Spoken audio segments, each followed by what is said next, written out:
ये जी the model structure यानी मैथमेटिकल मॉडल कैसे ये बनाया गया है, उसकी क्लासेस और पैरामीटर्स की जो डिस्क्रिप्शन है। The whole population is distributed into 5 groups in the SEIQR style model। यानी जो टोटल पॉपुलेशन है वो SEIQR मॉडल से रिप्रेजेंट की गई है। एस इसमें क्या है, ससेप्टेबल है यानी जिनको बीमारी लग सकती है। एक्स ई क्या है, एक्सपोज्ड है यानी जिनके अंदर वायरस एंटर हो गया लेकिन अभी तक सिम्टम जाहिर नहीं हुए और ना उन्होंने बीमारी फैलाना शुरू की है। वो यानी वायरस उसमें उनके में इंक्यूबेशन पीरियड में। द इन्फेक्शियस आई यानी जो बीमारी फैला रहे हैं। क्वारंटाइन जो सेपरेट हो गए हैं। एंड द रिकवर्ड आर जो जिनकी रिकवरी हो चुकी है। वो suppose that susceptible humans are recruited at the rate lambda.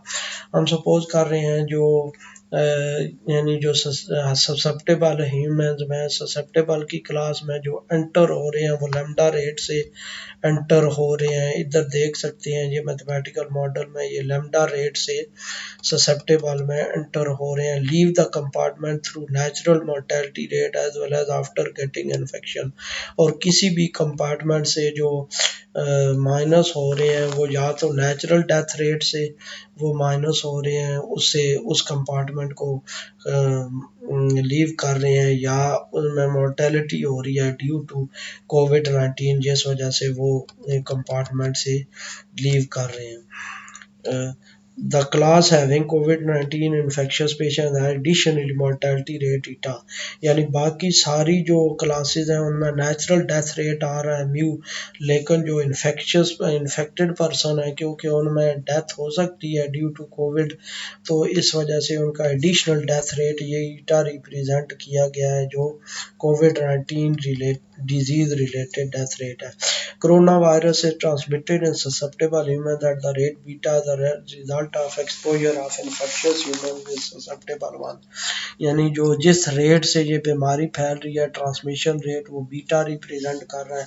जब ससेप्टेबल और इन्फेक्शियस आपस में कांटेक्ट करेंगे तो उससे जो बीमारी आगे फैलेगी जिस रेट से फैलेगी वो बीटा ट्रांसमिशन रेट है, वो बीटा रेट से रिप्रेजेंट हो रही है। Exposed individuals switch with the rate alpha 1 to the infectious group.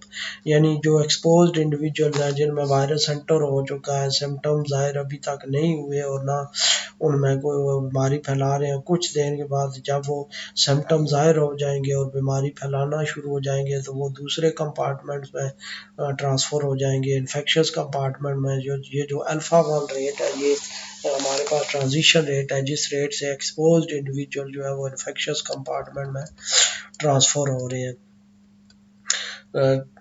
Transition of infectious individual occur at the rate gamma. तो हमारे पास जो इन्फेक्शियस इंडिविजुअल से वो जो निकल रहे हैं वो गैमा रेट से निकल रहे हैं इन्फेक्शियस इंडिविजुअल से। अब इन्फेक्शियस इंडिविजुअल जो हैं वो जो गैमा रेट से निकल रहे हैं आगे दो पॉसिबिलिटीज़ बन रही हैं, या तो वो रिकवर हो रहे हैं और या वो इन्फेक्शियस से निकल के यानी वो बीमारी नहीं फैला रहे, वो क्वारंटाइन हो रहे हैं।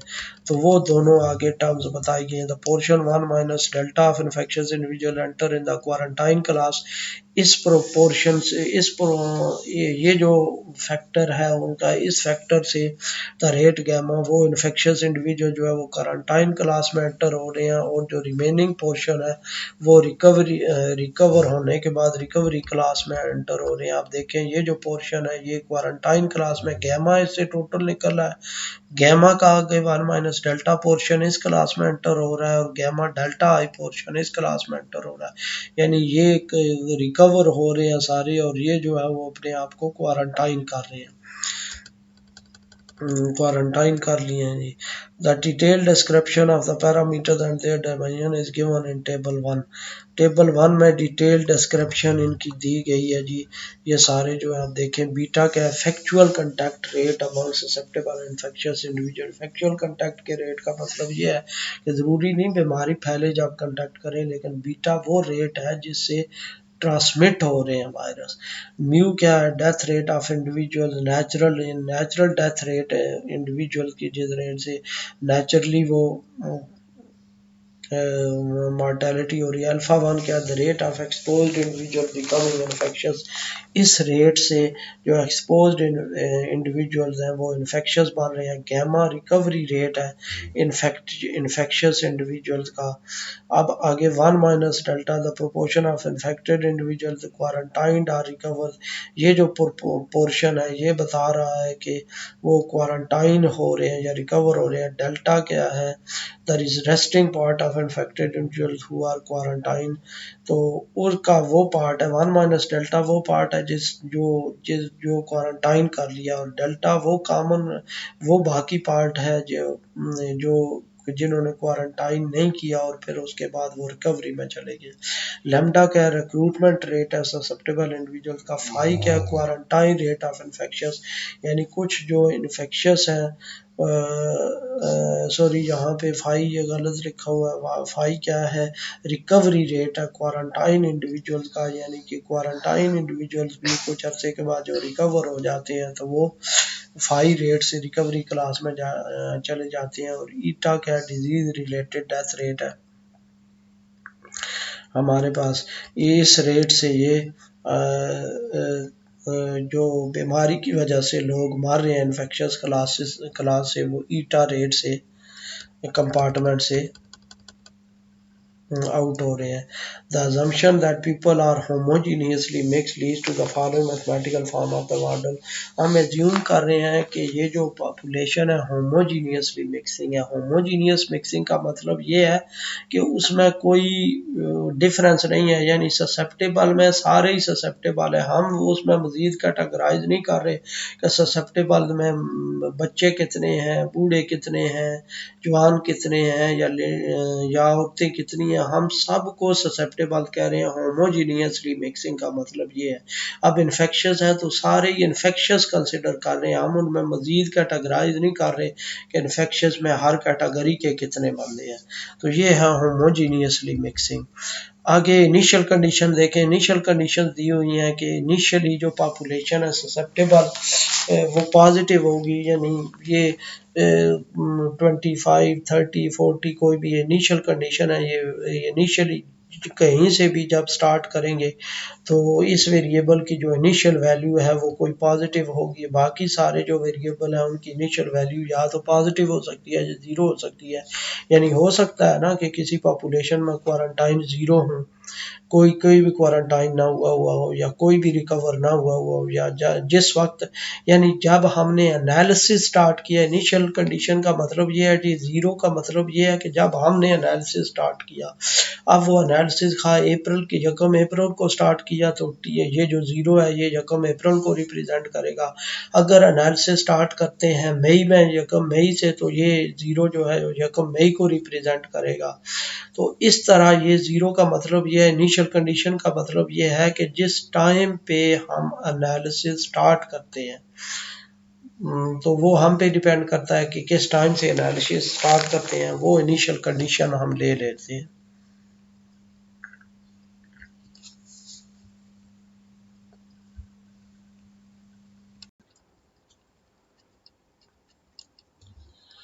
आगे है जी analysis of the model positively invariant set. सबसे पहले पॉजिटिवली इनवेरिएंट सेट कैलकुलेट करना है। ये पॉजिटिवली इनवेरिएंट सेट हमारे पास ये आ रहा है, और ये जो इससे पहले वीडियोस में मैंने डिटेल से बताया कि किस तरह पॉजिटिवली इनवेरिएंट सेट ये प्रूव करते हैं, वहाँ से देखा जा सकता है कि ये पॉजिटिवली इनवेरिएंट सेट ये कैसे लिखा गया है। तो उधर से कैलकुलेशन करके ये पॉजिटिवली इनवेरिएंट सेट ये लिखा देखा जा सकता है कि यही आ रहा है जी। आगे equilibrium points and basic reproduction number. The model has to types of equilibrium points. First one is disease free equilibrium and second is endemic equilibrium. तो मॉडल के दो टाइप के इक्विलिब्रियम पॉइंट है, पहला डिजीज फ्री और दूसरा endemic. Disease free मैंने क्या बताया जी, ऐसा इक्विलिब्रियम पॉइंट होता है कि कांस्टेंट सॉल्यूशन होता है जिसमें डिजीज कम्युनिटी से कंप्लीटली रिमूव हो जाती है। और एंडेमिक इक्विलिब्रियम के अगर डिजीज रिमूव ना हो किसी कम्युनिटी से, तो पॉपुलेशन किस कांस्टेंट लेवल को अप्रोच करती है उसको कहते हैं endemic equilibrium. We can write very easily over E naught by simply putting the disease classes and derivatives equal to 0 and 1। ये जो डिजीज फ्री एक्विलिब्रियम है ये सिंपली इस तरह लिखा जा सकता है कि डेरिवेटिव को ज़ीरो पुट करें जो सिस्टम वन है उसमें, और फिर उसके बाद डिजीज क्लासेस को भी ज़ीरो कर दें और बाकी जो आदमी है वो यही चीज़ आएगी, ये जो पॉइंट लिखा हुआ है। The complete dynamics of the element is contingent on a threshold parameter known as basic reproduction number. किसी भी बीमारी का जो कंप्लीट डायनामिक्स है वो एक थ्रेशोल्ड पैरामीटर है बेसिक, जिसको कहते हैं बेसिक रिप्रोडक्शन नंबर, उससे कैलकुलेट किया जा सकता है, which is defined as the mean number of the secondary infection और secondary infection that are produced by an infected person during its is total infectious period. यानी ये उस तरह डिफाइन किया जा सकता है कि average number of secondary infection that are produced by infected person, जो एक इन्फेक्टेड पर्सन है जितना देर वो इन्फेक्टेड रहता है, इन्फेक्शियस रहता है, और वो जितने बंदों को इन्फेक्ट करता है वो है basic reproduction number. On average mean number इसलिए हम ले रहे हैं कि हो सकता है कि एक बंदा जो बीमार रहा हो वो इन्फेक्शियस पीरियड के दौरान 4 बंदों को इन्फेक्ट करे, एक दूसरा बंदा इन्फेक्शियस पीरियड के दौरान 2 बंदों को इन्फेक्ट करे, तो वो फिर सब की एवरेज लेके तो फिर वो कैलकुलेट किया जाता है बेसिक रिप्रोडक्शन नंबर, कि ऑन एवरेज तकरीबन एक बंदा अपनी बीमारी के दौरान कितने बंदों को इन्फेक्ट कर सकता है। By using this parameter, one can know that whether the disease persists in the community or not। This ये पैरामीटर की जो वैल्यूज आ रही है उससे हमें अंदाज़ा हो जाता है कि डिजीज़ जो है वो आगे कम्युनिटी में मौजूद रहेगी या ख़त्म हो जाएगी आस्ता आस्ता। सपोज़ अगर बेसिक रिप्रोडक्शन नंबर की 0.8 वैल्यू है तो उसका मतलब ये है कि ऑन एवरेज एक इन्फेक्टेड बंदा लेस दैन बंदों, लेस दैन वन का मतलब ज़ीरो, यानी ज़ीरो बंदे को इन्फेक्ट करता है। तो अगर ऑन एवरेज एक बंदा लेस दैन वन यानी ज़ीरो बंदों को इन्फेक्ट कर रहा है ऑन एवरेज, तो आहिस्ता आहिस्ता करते करते वो डिजीज़ ख़त्म हो जाएगी। लेकिन अगर एक बंदा ऑन एवरेज अपने इन्फेक्शियस पीरियड के दौरान 2 बंदों को इन्फेक्ट कर रहा है तो फिर वो चांस नहीं है बीमारी के ख़त्म होने का, फिर बीमारी वो एग्जिस्ट करेगी उस कम्युनिटी में। With the help of next generation matrix method we drive the expression of basic reproduction number as. तो नेक्स्ट जनरेशन मैट्रिक्स मेथड ये अप्लाई करके तो ये बेसिक रिप्रोडक्शन नंबर ये कैलकुलेट किया जा सकता है। ये इसके लिए भी एक अलग वीडियो मौजूद है कि किस तरह कैलकुलेट किया जा सकता है बेसिक रिप्रोडक्शन नंबर, वो वीडियो देख के तो ये इस मॉडल के लिए ये बेसिक रिप्रोडक्शन नंबर कैलकुलेट किया जा सकता है जी। For R not greater than one let E star be endemic equilibrium. अब एंडेमिक इक्विलिब्रियम सपोज करते हैं कि ये है star, E star, I star, Q star और आर स्टार, और इसकी वैल्यू हमारे पास ये आ जाती हैं। ये भी उसी तरह के डेरिवेटिव को ज़ीरो पुट करेंगे, फिर उसके बाद डेरिवेटिव को ज़ीरो पुट करने के बाद उसमें से ये जो वेरिएबल हैं वो उनकी एक कांस्टेंट वैल्यू स्टेरिक में लिख देंगे, फिर उनकी value in terms of I calculate कर लेंगे, और ये यूनिक एंडेमिक इक्विलिब्रियम है। R not greater than one के लिए आप देखें तो R not greater than one पे है, स्टेरिक पॉजिटिव है, ये वैल्यू यहाँ से लेके इसमें पुट करें आर की वैल्यू आ जाएगी, इसमें पुट करें क्यू की वैल्यू आ जाएगी, इसमें पुट करें ई की वैल्यू आ जाएगी, और इसमें पुट करें तो ये एस की वैल्यू आ जाएगी। इस तरह ये एंडेमिक इक्विलिब्रियम कैलकुलेट किया जा सकता है। आगे एस्टिमेशन ऑफ पैरामीटर्स, कि हम अब मेन जो हमारा टारगेट है कि हम ये जो पैरामीटर्स हैं वो एस्टिमेट करते हैं कि ये जो पैरामीटर्स यहाँ पे दिए गए हैं इनकी क्या वैल्यूज़ हैं। अब इन पैरामीटर्स को कैसे एस्टिमेट करते हैं जी, फ्रॉम अवेलेबल कोविड-19 डाटा लिटरेचर पब्लिश्ड, यानी कि इसकी वैल्यू जो हमारे पास कोविड-19 का डाटा है वो यूज़ करके इसको एस्टिमेट करते हैं। किस तरह जी, in given figure 2 only active cases with recovered ones and deaths have been plotted from 15 of September to December 15, यानी 15 सितंबर से दिसंबर 15 तक फिगर 2 में ये एक्टिव केसेस प्लॉट किए गए हैं। ये फिगर 2 देखें जी, फिगर 2 में ये पहले एक्टिव केसेस प्लॉट किए गए हैं 15 सितंबर से लेके 15 दिसंबर तक कि ये जो हमारे पास प्लॉटिंग है ये इतने एक्टिव केसेस हैं। फिर उसके बाद ये रिकवरीज बताई गई हैं कि 15 सितंबर से लेके 15 दिसंबर तक जितनी रिकवरीज हुई हैं ये उनका बार ग्राफ बताया गया है जी। इसी तरह जो 15 सितंबर से लेके 15 दिसंबर तक हैं वो डेथ्स बताई गई हैं। जब वो जिस तरह ये यहाँ पे 6393 डेथ्स थी, फिर उसके बाद ये इसी तरह इंक्रीज करते करते तो ये 15 दिसंबर तक ये टोटल 9010 ये डेथ्स हो चुकी थी। तो ये फिगर जो है ये सारा इसको 15 दिसंबर तक पर आ रहा है। After this date the pandemic is continuously disappearing. तो इस डेट के बाद ये इस वजह से बताया जा रहा है क्योंकि इस डेट के बाद वो जो पेंडेमिक है वो डिक्रीज होना शुरू हो गई थी। We again simulate the model by consider active cases of December 16 as the initial value and estimate the parameter values। फिर हमने दिसंबर 16 से आगे जो डिक्रीज हो रही थी वो 16 दिसंबर को जो वैल्यूज थी वो एज इनिशियल वैल्यूज ली और फिर इसको सिमुलेट किया। Figure 5 show the actual acceleration in number of patients of कोविड-19। तो ये जो फिगर 5 है ये हमारे पास एक्चुअल डाटा को रिप्रेजेंट कर रहा है।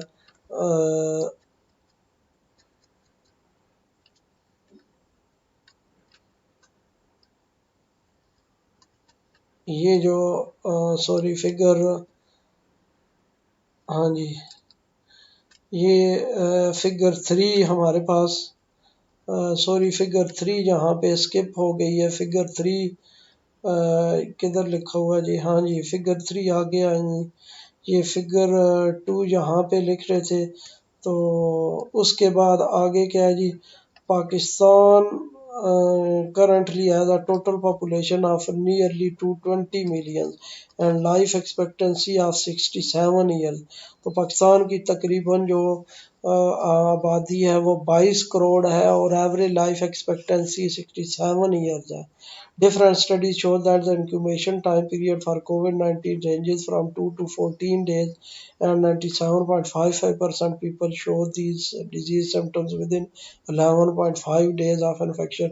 बहुत सारी जो रिसर्च है वो बता रही हैं, स्टडीज़ बता रही हैं जो यानी इंक्यूबेशन पीरियड है, जो सिम्टम्स ज़ाहिर होने का टाइम है वो तकरीबन 2 से 15-14 दिन के दरमियान है और जो 97% ऑलमोस्ट पीपल है वो विद इन 11.5 डेज यानी कि विद इन 12 डेज वो सिम्टम शो कर देते हैं। We estimate the remaining parameters by fitting the model with active number of COVID patients.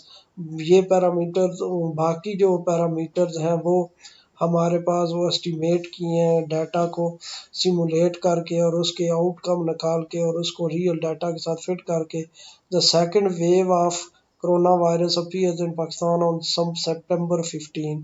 Second wave जो है सितंबर 15 को पाकिस्तान में स्टार्ट हुई। From that day that COVID patients have been continuously boosting up till December 6। और 15 सितंबर के बाद दिसंबर 6 तक ये जो है ये केसेस ये कंटिन्यूसली बूस्ट अप होते रहे। It mean that the peak period of second wave of the pandemic was 6 दिसंबर। यानी ये जो पीक पीरियड था इसका सेकंड वेव का वो 6 दिसंबर था। Now the number of active cases are decreasing day by day. अब जो है वो एक्टिव केसेस जो है वो डिक्रीज हो रहे हैं। So we divide the analysis into two phases. In the first phase we estimate the number of cases by fitting the model with the increasing trend. यानी पहला फेज हमने वो लिया जहाँ पे ये 6 दिसंबर तक 15 दिसंबर से लेके ये इंक्रीज कर रहे थे। We estimate the number of and in second phase we calibrate our model results by the deceleration of the number of active cases in Pakistan। और सेकंड फेज में हमने अपना मॉडल के और जो आउटकम्स हैं उसके साथ फिट किए जो डाटा डिक्रीज कर रहा था। अब फेज 1 जो है हमारे पास देखें जी। Here we study the increasing pattern of COVID-19 which starts from September 15 lasts up to December 7। तो पहले हम इंक्रीजिंग पैटर्न को देखते हैं जी कि जो सितंबर 15 से दिसंबर 7 तक है।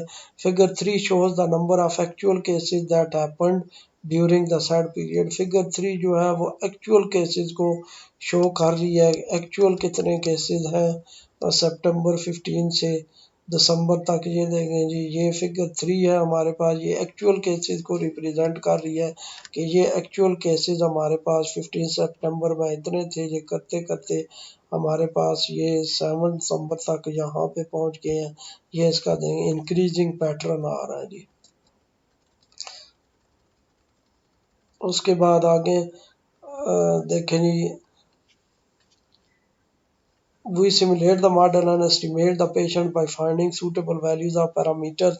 तो फिर हमने मॉडल को सिमुलेट किया और एक सूटेबल पैरामीटर वैल्यूज, ये जो अल्फा बीटा गामा डेल्टा है, इनकी ऐसी values, suitable values para values use की ताकि जो हमारे मॉडल की आउटकम्स हैं वो मैच कर जाए रियल डाटा के साथ। The comparison between actual and fitted data is expressed in figure 4।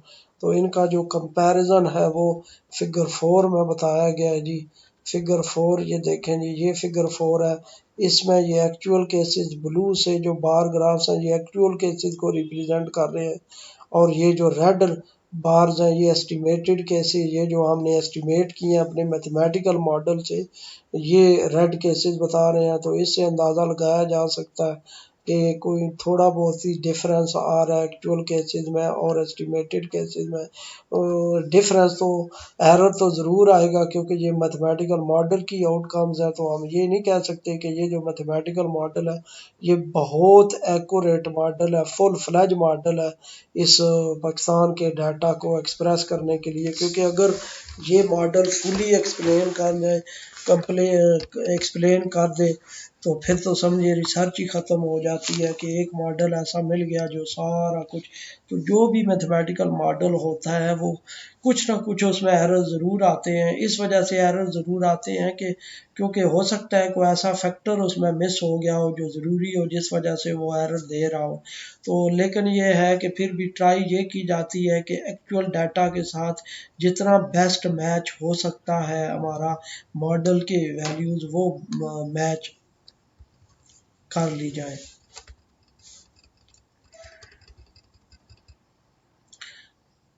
ये जी, the estimated parameter values are shown in table 2। तो ये वैल्यूज एस्टिमेट की गई हैं जिनसे ये दोनों ग्राफ्स फिट आ रहे हैं आपस में, वो टेबल 2 में बताई गई हैं। टेबल 2 हम देख सकते हैं जी, टेबल 2 किधर है, या इस तरह भी ये देखा जा सकता है। टेबल 2 हमारे पास ये टेबल 2 आ गया है जी। टेबल 2 में ये हमारे पास इनकी वैल्यू जो एस्टिमेट की गई है वो वैल्यूज़ बताई गई हैं जी। ये बीटा की ये वैल्यू है, वो जो फिटेड वैल्यूज़ है, म्यू की ये वैल्यू है, फिर उसके बाद अल्फ़ा 1 की ये वैल्यू है। अब एवरेज लाइफ एक्सपेक्टेंसी में मैंने जिस तरह आपको इससे पहले वाली वीडियोस में बताया था कि एवरेज लाइफ एक्सपेक्टेंसी अगर ले रहे हैं तो 1/म्यू लेंगे 67 ईयर्स, और उसका रेसिप्रोकल लेके तो म्यू इस तरह कैलकुलेट किया गया है। फिर अल्फ़ा 1 ये सारे बाकी एस्टिमेट किए गए हैं। तो ये वैल्यूज़ एस्टिमेट करने एस्टिमेटेड वैल्यूज़ लेके तो वो डाटा फिट किया गया है जी उस पे।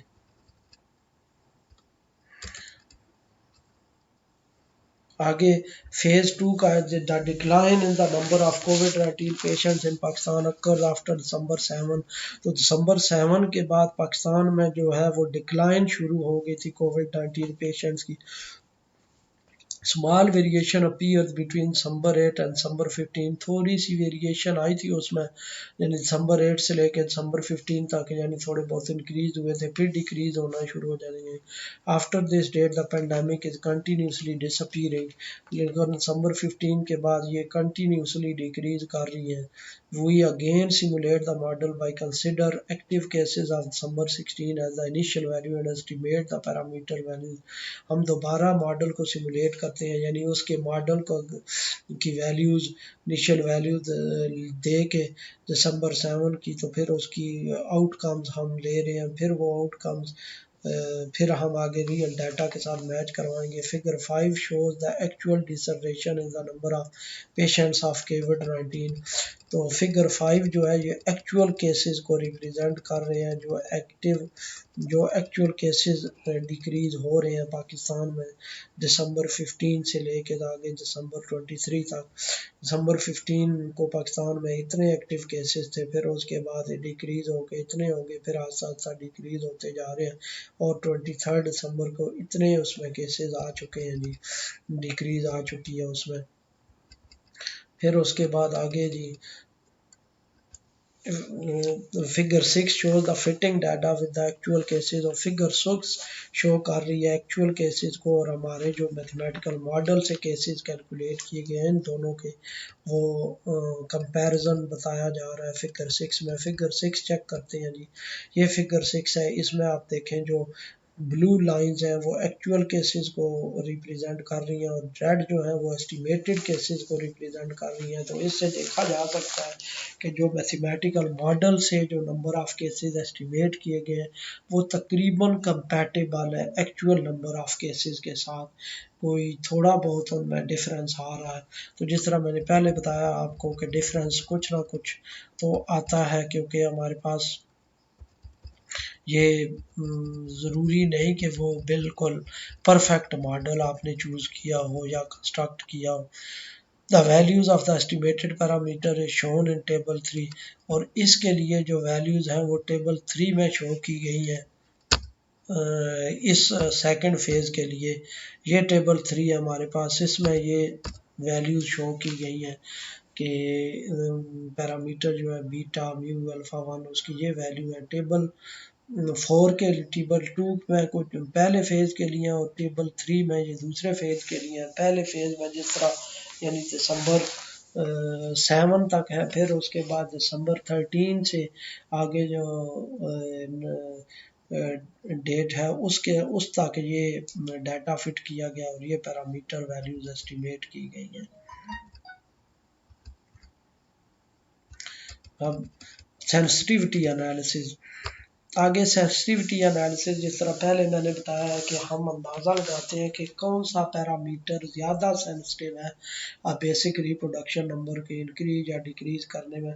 To complete capacity of pandemic to get in a populace is our primary concern, यानी कि हमारा मेन कंसर्न यही होता है कि बीमारी किसी पॉपुलेशन में किस तरह फैल रही है। Sensitivity analysis is carried out to analyse those factors due to which this malady disseminates and persists in the community। तो सेंसिटिविटी एनालिसिस जो किया जाता है इससे वो फैक्टर एनालाइज किए जाते हैं जिनकी वजह से ये बीमारी कम्युनिटी में फैल सकती है और या ख़त्म हो सकती है। We target that parameter due to which larger deviation is produce in the value of basic reproduction number.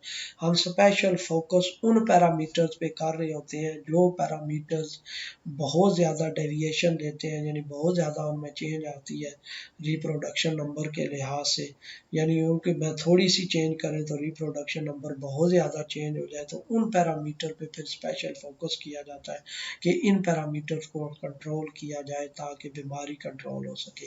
Sensitivity indexes of R naught, और सेंसिटिविटी कैलकुलेट कैसे की जाती है। सेंसिटिविटी कैलकुलेट की जाती है सेंसिटिविटी इंडेक्सेस कैलकुलेट करके, और सेंसिटिविटी इंडेक्सेस जो है वो हमें बता रहे होते हैं कि कौन सा पैरामीटर ज़्यादा सेंसिटिव है। The corresponding variance in the state variable by the variation of parameter can be calculated through the sensitivity indexes, कि कोई भी पैरामीटर को वेरी करके चेंज करके उसमें के करस्पॉन्डिंग किसी भी वेरिएबल में जो चेंज आ रही होती है ये सेंसिटिविटी इंडेक्सेस से कैलकुलेट की जाती है। Calculation of these indices has been made through the definition given in 44। ये इस रिसर्च पेपर में यानी सेंसिटिविटी इंडेक्सेस का मेथड बताया गया है कि इस तरह सेंसिटिविटी इंडेक्सेस कैलकुलेट किया जा सकता है। Sensitivity index defined as the form of partial derivative as given below. Sensitivity index इस फार्मूला से कैलकुलेट किया जा सकता है कि एक्स वेरिएबल हो और पी कोई पैरामीटर हो तो partial x by partial P into P by x, ये हमें सेंसिटिविटी इंडेक्स की वैल्यू देती है कि कौन सेंसिटिविटी इंडेक्स क्या है उसका by definition given about the analytical formula for sensitivity indices of R naught can be calculated. इस डेफिनेशन को यूज़ करके उसका मैथमेटिकल एक्सप्रेशन फाइंड किया जा सकता है सेंसिटिविटी इंडिसेस का। We can see from table 4 that the parameter which shows most sensitivity is the adequate contact rate among susceptible and infectious individual followed by the recovery rate of infectious individuals। तो हम table 4 से देखते हैं जो सबसे ज़्यादा sensitivity index है वो है इफेक्चुअल कंटैक्ट रेट बीटा, यानी कि जो हमारे पास ट्रांसमिशन रेट है वो ज़्यादा है, और उसके बाद रिकवरी रेट है। आप देखते हैं टेबल 4 में ये किस तरह सबसे ज़्यादा, आप देखें टेबल 4 में जो सेंसिटिविटी इंडेक्सेस बताए गए हैं ये हमारे पास सेंसिटिविटी इंडेक्सेस हैं। तो जो पॉजिटिव साइन के साथ है इसका मतलब ये है कि उनको इंक्रीज़ करने से बेसिक रिप्रोडक्शन नंबर इंक्रीज़ होता है, और जो नेगेटिव साइन है उनका उसका मतलब ये है कि वो रेसिप्रोकल होता है कि जितना वो इंक्रीज़ करेगा बेसिक रिप्रोडक्शन नंबर इतना ही डिक्रीज़ करेगा। अब इसका मतलब ये है कि बाकी सारे पॉजिटिव पैरामीटर्स हैं तो उनको इंक्रीज़ करने से बेसिक रिप्रोडक्शन नंबर इंक्रीज़ होता है। गैमा जो है वो रेसिप्रोकल है, गैमा रिकवरी रेट है। इधर तो जितना रिकवरी रेट ज़्यादा होगा इतना ही बेसिक रिप्रोडक्शन नंबर कम होगा इसमें। तो अब लेमडा भी 1 है, म्यू भी 1 है, बीटा भी 1 है, लेकिन अब लेमडा जो है वो बर्थ रेट है। बर्थ रेट का सेंसिटिविटी इंडेक्स अगर ज़्यादा भी है, बर्थ रेट को तो हम नहीं कंट्रोल कर सकते। इसी तरह म्यू जो नेचुरल डेथ रेट है, हम नेचुरल डेथ रेट को भी नहीं कर सकते, हम कंट्रोल नहीं कर सकते क्योंकि, और फिर बीटा आ जाता है 1। तो इसका मतलब ये है कि बीटा जो ट्रांसमिशन रेट है हम इसको कंट्रोल कर सकते हैं, ये सबसे ज़्यादा सेंसिटिव पैरामीटर है। अब ये सारे जो हमने सेंसिटिविटी इंडिसेस कैलकुलेट किए, हमने कैसे कैलकुलेट किए हैं कि हमने पहले रियल डाटा लिया है, उस रियल डाटा से मैथमेटिकल मॉडल, रियल डाटा के साथ मैथमेटिकल मॉडल के जो आउटकम्स थी यानी जो सॉल्यूशन थे वो उनको कंपैरिजन किया है। तो जो जिस पैरामीटर वैल्यूज़ पे वो बहुत ज़्यादा फिट आ गए थे वो वैल्यूज़ नोट की हैं, फिर वो वैल्यूज़ इधर उस ऊपर वाले फार्मूला में पुट की है, तो उधर से ये न्यूमेरिकल वैल्यूज़ आई हैं। इसका मतलब ये है कि ये रियलिटी पे बेस कर रही हैं, हमने कोई ऐसा काम नहीं किया। जो उधर हमने किया ये सेंसिटिविटी इंडेक्स है, और इसको कंट्रोल करके हम, इसका मतलब ये है कि ये जो फोरकास्ट देंगे ये सेंसिटिविटी इंडेक्सेस या जो इंडिकेट करेंगे वो रियलिटी बेस्ड है, यानी उसको कंट्रोल करने से वाकई फिर बीमारी कंट्रोल हो सकती है।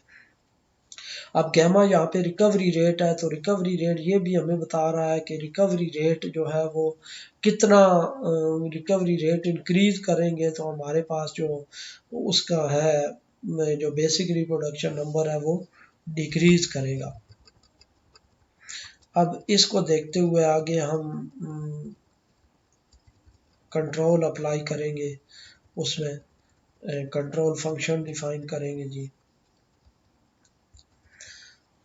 Figure 7C shows effect of transmission beta and eta. तो ये जो फिगर 7 है ये शो कर रही है बीटा और ईटा का ट्रांसमिशन रेट।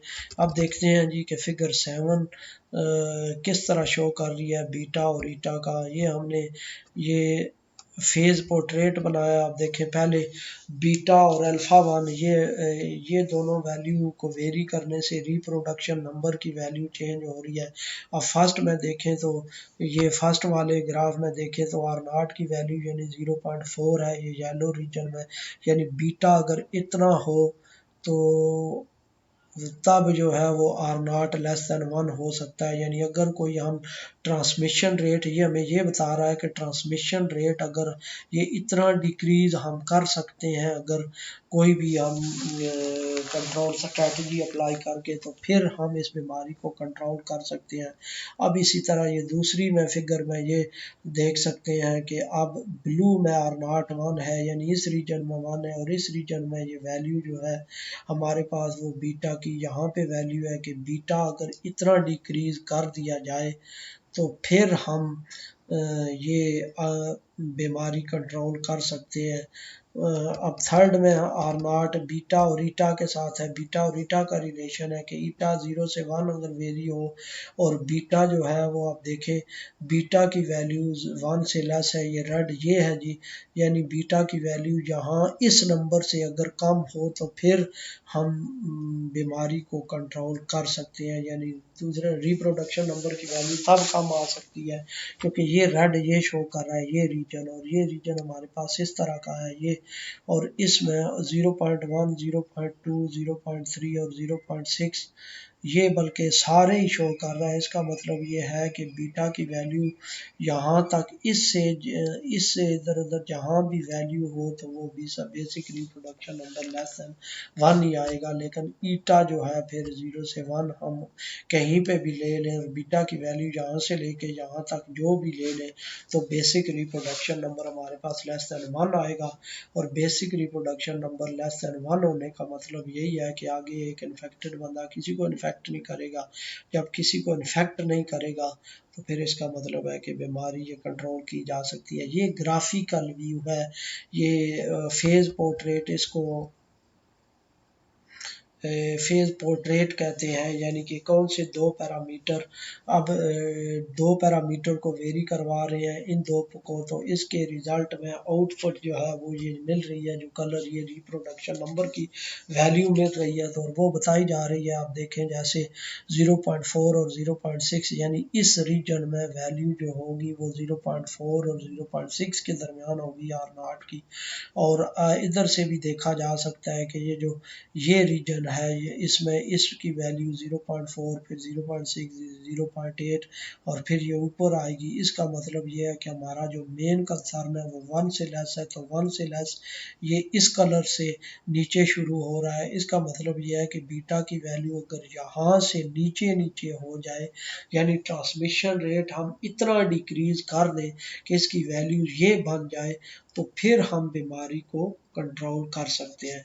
इसी तरह यहाँ पे देखें तो ये सारी वैल्यूज में आर नॉट लेस देन 1 है। इसका मतलब यह है कि बीटा की वैल्यू यहाँ तक या यहाँ से नीचे नीचे जो भी वैल्यू रखेंगे वो बीमारी को कंट्रोल कर सकते हैं। फिर हम क्योंकि आर नॉट को जब लेस देन 1 बना सकते हैं तो आर नॉट बताता ही यही है कि एक बंदा कितने बंदों को इन्फेक्ट कर रहा है, तो जितने बंदों को फिर वो इन्फेक्ट कर लेस देन 1 बंदों को इन्फेक्ट कर रहा है तो फिर वो बीमारी कंट्रोल हो जाएगी। उसके बाद आगे है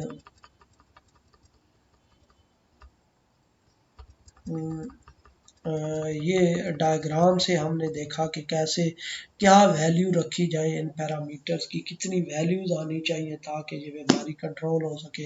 we can see that these two parameters have considerable impact in reducing और increasing the value of basic reproduction number R not. उस फिगर से हमने देखा है कि ये बीटा और ईटा दो पैरामीटर्स ऐसे हैं जो बहुत ज़्यादा इम्पैक्ट रखते हैं बेसिक रिप्रोडक्शन नंबर को कम करने में। तो इस तरह हमने यहाँ से ये दो हमने पैरामीटर कर लिए, हमने रिड्यूस कर लिए बीटा और ईटा, यानी सबसे ज़्यादा जो सेंसिटिविटी इंडेक्सेस से हमें पता चल रहा है कि बीटा जो है वो सबसे ज़्यादा सेंसिटिव पैरामीटर है। बीटा को पे स्पेशल फोकस करना चाहिए कि बीटा फोकस करने से हम किस तरह इस बीमारी को कंट्रोल कर सकते हैं, और दूसरा ईटा पैरामीटर है उससे हम कैसे बीमारी को कंट्रोल कर सकते हैं। अब ईटा हमारे पास क्या है जी, ईटा यहाँ पे ये ईटा हमारे पास ये है जी डिजीज रिलेटेड डेथ रेट, और उससे भी ये बीमारी कंट्रोल हो सकती है। वो तो ये बात है कि जब वो रिमूव हो जाएंगे कम्युनिटी से तो फिर वो बीमारी वैसे ही कंट्रोल हो जाएगी।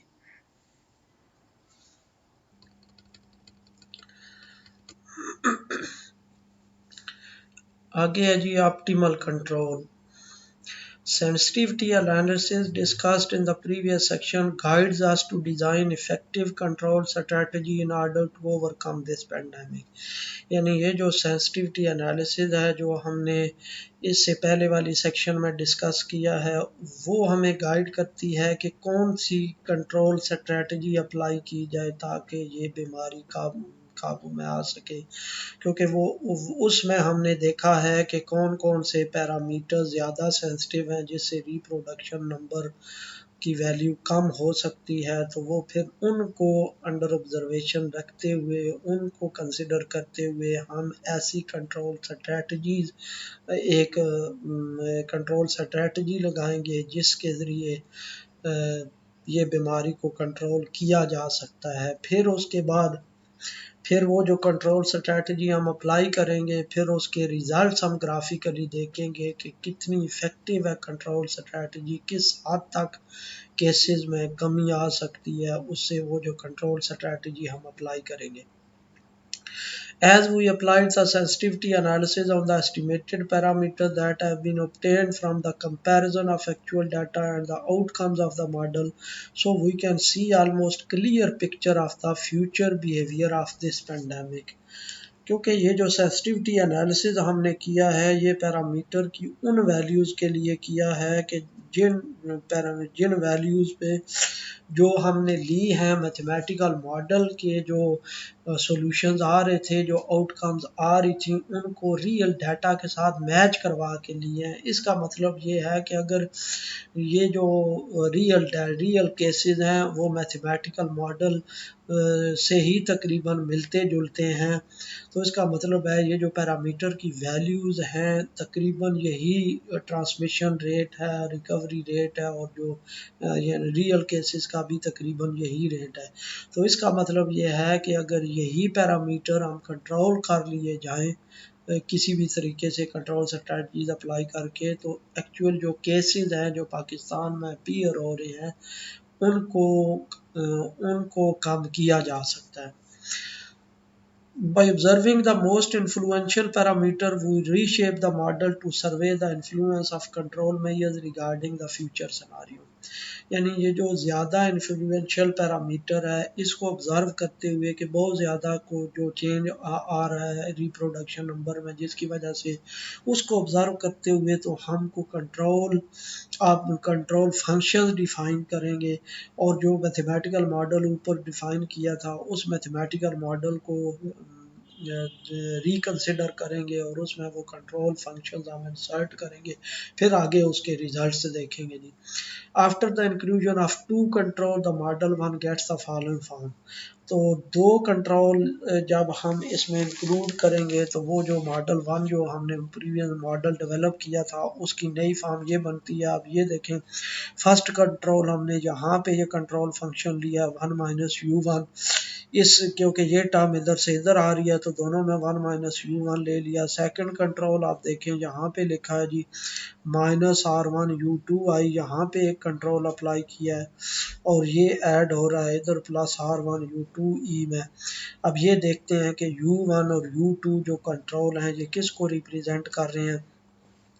The control U1 represents the precautionary measures such as social distancing, abundant use of face mask, etc. to reduce the transmission of infection into healthy people. ये जो कंट्रोल है U1 ये रिप्रेजेंट कर रहा है कि हम जो प्रिकॉशनरी मेजर अप्लाई करेंगे, जाहिर बात है जब हम कोई प्रिकॉशनरी मेजर अप्लाई करेंगे, सोशल डिस्टेंसिंग रखेंगे या फेस मास्क यूज़ करेंगे तो फिर उसमें ट्रांसमिशन के जो चांसेस हैं वो कम हो जाएंगे। तो इस तरह ये जो ट्रांसमिशन रेट है, ये जो बीटा है ट्रांसमिशन रेट, ये कंट्रोल अप्लाई करने से कुछ कम हो जाएगा, क्योंकि वैसे बीटा की वैल्यू अगर ये 1 माइनस u1 ना हो तो बीटा की जो भी वैल्यू है 0.2 है 0.3 है वो इधर आएगी।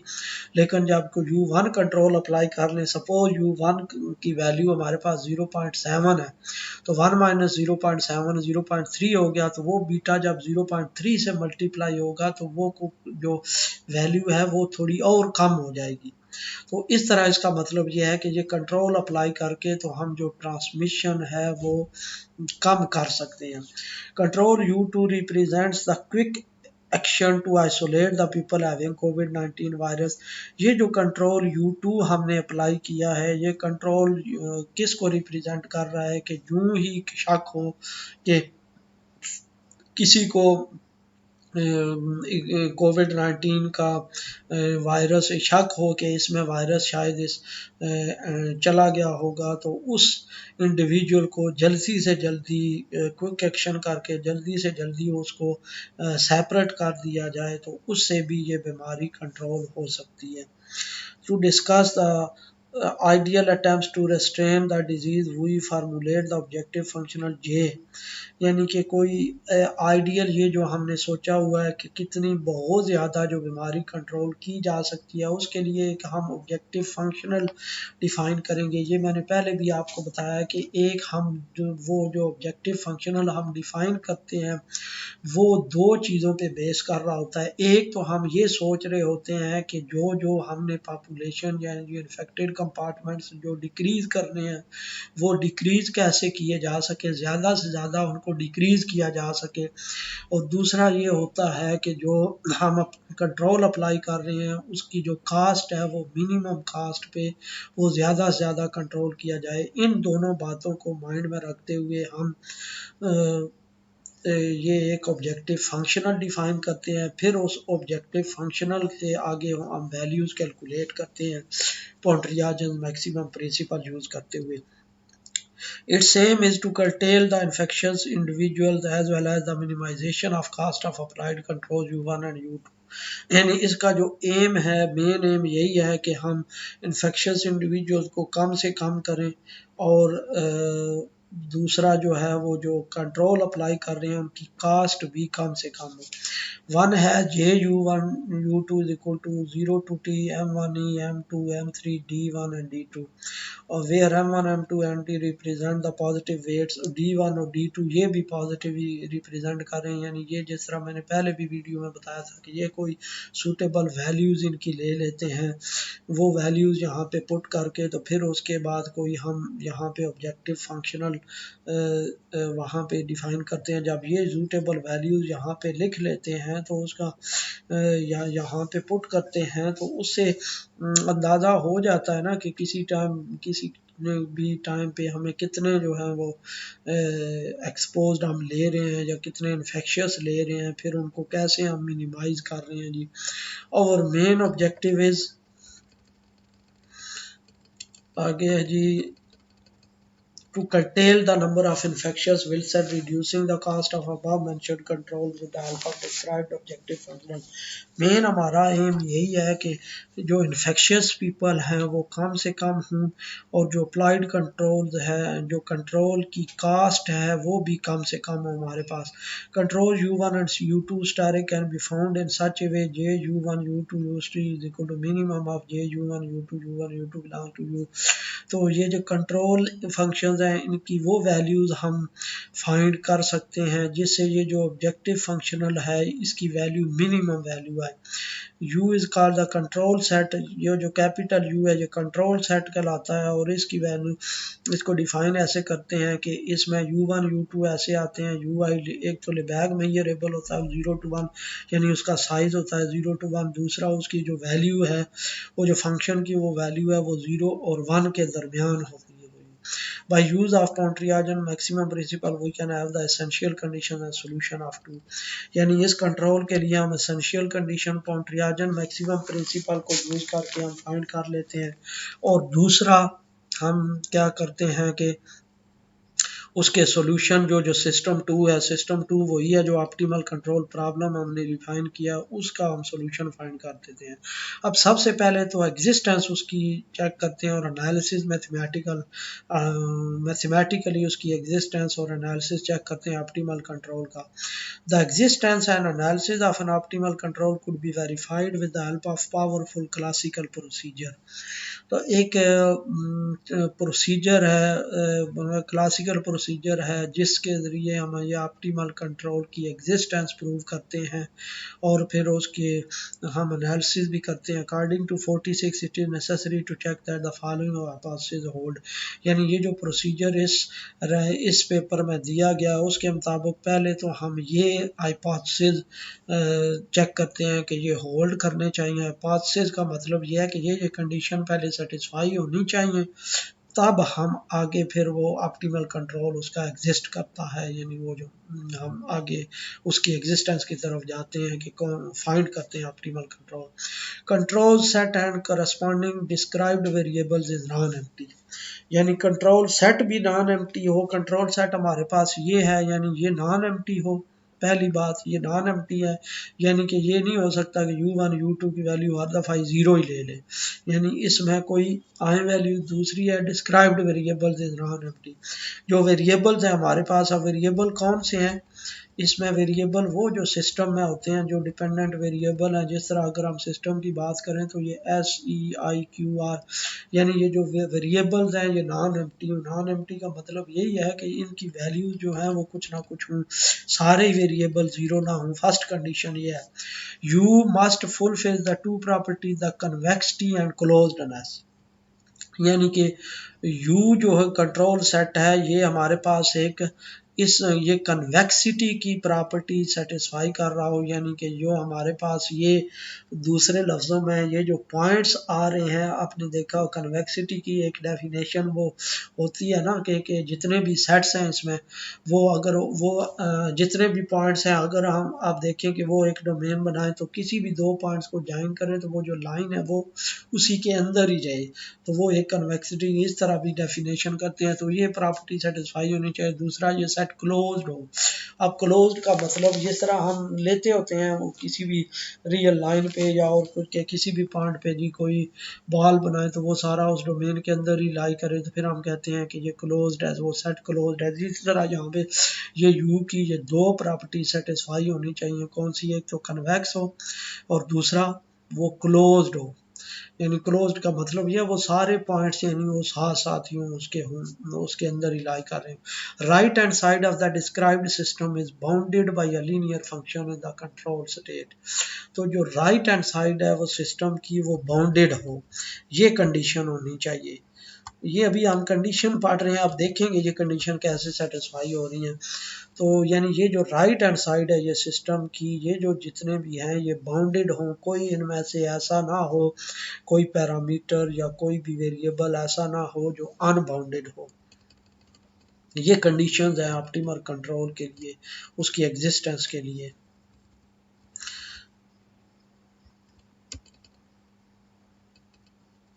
अच्छा अब देखें जी आगे, ऑब्जेक्टिव फंक्शनल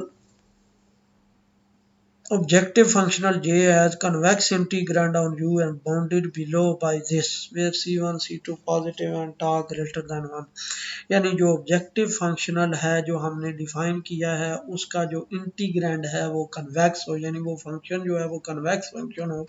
जो ऑब्जेक्टिव फंक्शनल का जो इंटीग्रैंड जिस तरह मैंने पहले बताया, ये हमने जो ऑब्जेक्टिव फंक्शन लिया है ये जो उसका इंटीग्रैंड है ये एक कन्वेक्स फंक्शन हो, और दूसरा बाउंडेड बाय कंट्रोल, यानी कि ये जो कंट्रोल फंक्शन है वो उसका जो लोअर बाउंड है वो ये हो, यानी कुछ कंट्रोल की फॉर्म में कुछ कांस्टेंट की फॉर्म में।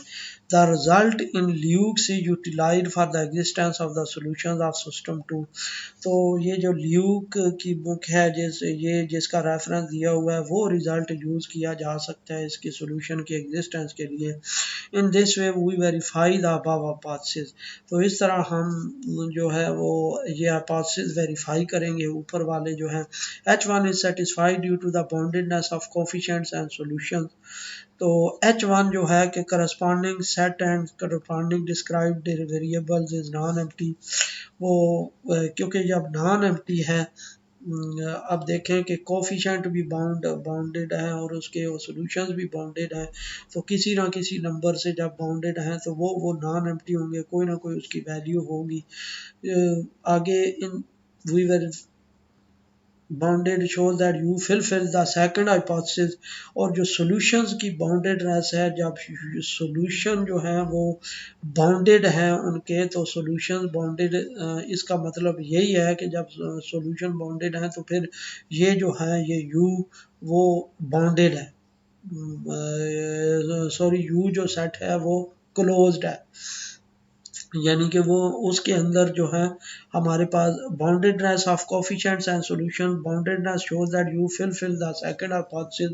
तो ये जो कोफिशिएंट्स अगर बाउंडेड हैं तो क्लोज्ड हैं, बाउंडेड हैं तो इसका मतलब है कि वो जो सेट है वो क्लोज्ड है और फिर वो कन्वेक्स भी होगा। ये सॉल्यूशंस की बाउंडेडनेस ये शो करती है कि ये ऑटोमेटिकली ये सेकंड हाइपोथेसिस सेटिस्फाई हो जाता है। As the system two is bilinear in U1 U2 and due to the boundedness of solutions right hand side of fulfills the hypothesis 3।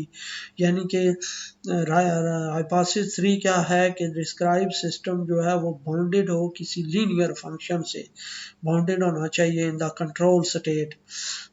यानी कंट्रोल में वो बाउंडेड, कंट्रोल स्टेट का मतलब यही है कि जो कंट्रोल हम अप्लाई कर रहे हैं उसमें जो हमारे पास सिस्टम है वो कोई उसकी पेट वैल्यू आनी चाहिए, ये नहीं कि वो अनडिफाइंड हो जाए, कोई इन्फिनिटी को अप्रोच कर जाए। तो ये हमारे पास ये भी सेटिस्फाई हो रहा है। किस वजह से सेटिस्फाई हो रहा है? क्योंकि आप देखें कि वो बाई लीनियर है। अब जो राइट हैंड साइड है उसमें लीनियरिटी है कंट्रोल्स में। अब देखें हमने ये नहीं इसमें इंसर्ट किया कि U1 का स्क्वायर और U2 का स्क्वायर।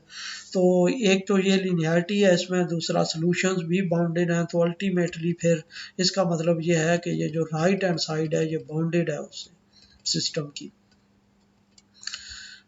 अच्छा, आगे है जी, since the control functions U1 and U2 are convex and number of infectious whole and vector are also bounded and empty by the positivity of solutions, we can choose constants M1, M2, M3, D1, D2 all are positive and tau greater than 0 such that M1 plus E plus M2I plus M3 greater than or equal to this। यानी कि क्योंकि जो हमारे पास जो control functions हैं वो भी convex हैं, कन्वेक्स है।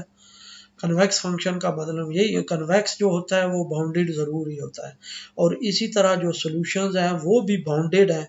यानी जब सॉल्यूशंस भी बाउंडेड है यानी उनका अपर बाउंड और लोअर बाउंड जब एग्जिस्ट करता है फिर हम कोई ये कांस्टेंट चूज कर सकते हैं। और इस तरह C1 C2 भी कांस्टेंट कोई ऐसे चूज कर सकते हैं जो ये इनइक्वालिटी सेटिस्फाई कर रहे हैं।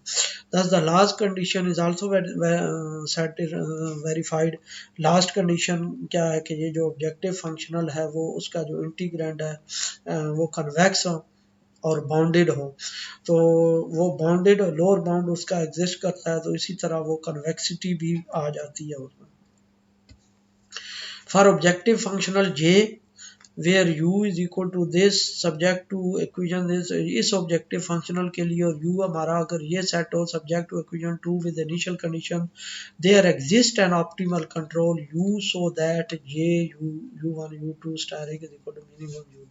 यानी ये जो ऑब्जेक्टिव फंक्शनल ये हमने डिफाइन किया है, u कंट्रोल सेट ये है और कोई सूटेबल इनिशियल कंडीशन ले लें उसके लिए U1 और U2 को ज़रूर ऑप्टिमल सॉल्यूशन एग्जिस्ट करते हैं। ऑप्टिमल सॉल्यूशन का मतलब ये है कि वो उसके यानी कि मिनिमम या मैक्सिमम वैल्यू वो ज़रूर एग्जिस्ट करती है जो इस ऑब्जेक्टिव फंक्शनल को मिनिमाइज कर रहे हैं। ऑब्जेक्टिव फंक्शनल को हम मिनिमाइज क्यों कर रहे हैं? क्योंकि ऑब्जेक्टिव फंक्शनल में इन्फेक्शियस भी इन्वॉल्व हैं और कंट्रोल फंक्शंस भी इन्वॉल्व हैं। तो हमने दोनों को मिनिमाइज करना है कि कंट्रोल फंक्शन की भी कास्ट कम से कम आए, कंट्रोल की भी कास्ट कम से कम आए और वो जो इन्फेक्शियस इंडिविजुअल्स हैं वो भी कम किए जा सकें। If we can have the Lagrangian and Hamiltonian for the system then we can get the optimal solution.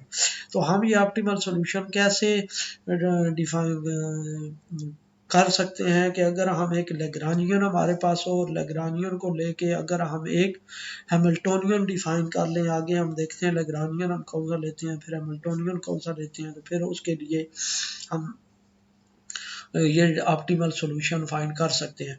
लैग्रानियन for 2 is given by लैग्रानियन। अब देखें लैग्रानियन सिंपली हम वही ले लेते हैं जो इंटीग्रेंट होता है ऑब्जेक्टिव फंक्शनल का, हम उसको लैग्रानियन के तौर पे ले लेते हैं। One has to build up the least possible value L given about. तो हमने क्या करना होता है, लैग्रानियन की कम से कम वैल्यू फाइंड करनी होती है, क्योंकि ये लैग्रानियन की जो कम से कम वैल्यू होगी जब वो ऑब्जेक्टिव फंक्शनल में पुट करेंगे तो जाहिर बात है फिर उसकी वैल्यू कम से कम हमें मिल जाएगी। To get objective we have to define the Hamiltonian H, और इसके लिए हमें हैमिल्टोनियन डिफाइन करना पड़ेगा। Let us consider x is equal to x, हमारे पास वो वेक्टर है जिसमें वो वेरिएबल सारे दिए गए हैं S E I Q R, और लेमडा हमने जितने भी ये वेरिएबल है आप देखें 1 2 3 4 5, और लेमडा इसी तरह 5 ये ले लिए इनकी नंबर ले लिए। आगे खैर फंक्शंस होंगे, जो वेक्टर फंक्शंस होंगे सारे, वेक्टर फंक्शन है ये लेमडा, जिसके ये सारे कंपोनेंट्स हैं। यू हमारे पास u1 u2 हो तो फिर हम हैमिल्टोनियन कैसे डिफाइन करते हैं, मैंने पहले भी आप लोगों को बताया था। हैमिल्टोनियन में क्या होता है कि ये जो पहली है लेमडा वन से पहले पहले ये सारा वो जो कन्वेक्स जो ऑब्जेक्टिव फंक्शनल है उसकी ये इंटीग्रैंड वो सारा, या दूसरे लफ्जों में ये लैग्रानियन ये सारा लिख देते हैं इधर, प्लस आगे लेमडा वन, और लेमडा वन के अंदर जो फर्स्ट हमारे पास वो सिस्टम की इक्वेशन है उसकी जो राइट हैंड साइड है वो सारी इधर लिख देते हैं। आप देखें ये लिखा हुआ lambda minus beta into 1 minus you 1 S I minus U S, तो ये देखें ये फर्स्ट इक्वेशन की ये है जी, ये हमारे पास है लेमडा, ये लिख दिया उधर लेमडा वन, फिर लेमडा टू और साथ ये मल्टीप्लाई कर देंगे प्लस लेमडा थ्री, और ये मल्टीप्लाई कर देंगे लेमडा प्लस लेमडा फोर, और ये उसके साथ ब्रैकेट में लिख देंगे, और इस चीज़ में और फिर प्लस लेमडा फाइव, और उसके अंदर ये लिख देंगे जी। ये आप देख सकते हैं जी, ये उधर लिखा हुआ है, ये सारी चीज़ें लिखी हुई हैं। अब ये हमने हैमिल्टोनियन डिफाइन कर लिया, अब हम ऑप्टिमैलिटी सिस्टम करते हैं आगे, यानी कि वो उसकी प्रूव करते हैं एग्जिस्टेंस, ऑप्टिमल कंट्रोल फाइंड करते हैं। Maximum principle explored by Pontryagin as reported in 48 is used for finding essential optimal control conditions. तो ये जो मैक्सिमम प्रिंसिपल है पोंटरियाजन का, ये हमें ऑप्टिमल कंट्रोल की एसेंशियल कंडीशन देता है कि कौन कौन सी कंडीशन सेटिस्फाई हो तो वो ऑप्टिमल कंट्रोल हमें हासिल होता है। दूसरे लफ्ज़ों में उन्हीं कंडीशंस को लेके हम चलते हैं और उनसे हम ऑप्टिमल कंट्रोल फाइंड कर लेते हैं। This is calculate as follows for optimise solution of optimal control. ये कोई ऑप्टिमाइज्ड सोल्यूशन होता है उसका वेक्टर फंक्शन दिस, वही जो लेमडा वन लेमडा टू मैंने ऊपर बताए थे, vector function which is non trivial prevail that fulfil the ensuing condition the stated relation is, ये जो हमारे पास है वो कंडीशन सेटिस्फाई कर रहा हो। अब देखिए फर्स्ट वाला क्या है जी, D X by D T, X किसको कह रहे हैं, वही जो वेक्टर फंक्शन है, और वेक्टर एक्स कौन सा वेक्टर है, जो वेरिएबल को रिप्रेजेंट कर रहा है। ये आप अगर आप देखें तो एक्स हम किसको कह रहे हैं जी, किधर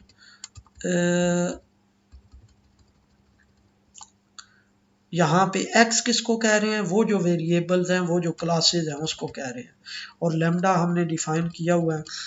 अब पार्शियल व partial lambda H T U asterisk lambda T, यानी कि फर्स्ट इक्वेशन हमारे पास क्या हो कि उसका जो डेरिवेटिव है वो partial by partial lambda Hamiltonian के लेमडा के डेरिवेटिव, और लेमडा के डेरिवेटिव यानी lambda one lambda two lambda three उसके अकॉर्डिंग उनके डेरिवेटिव सारे लेते हैं। फर्स्ट ये कंडीशन है D X by D T इसके इक्वल हो।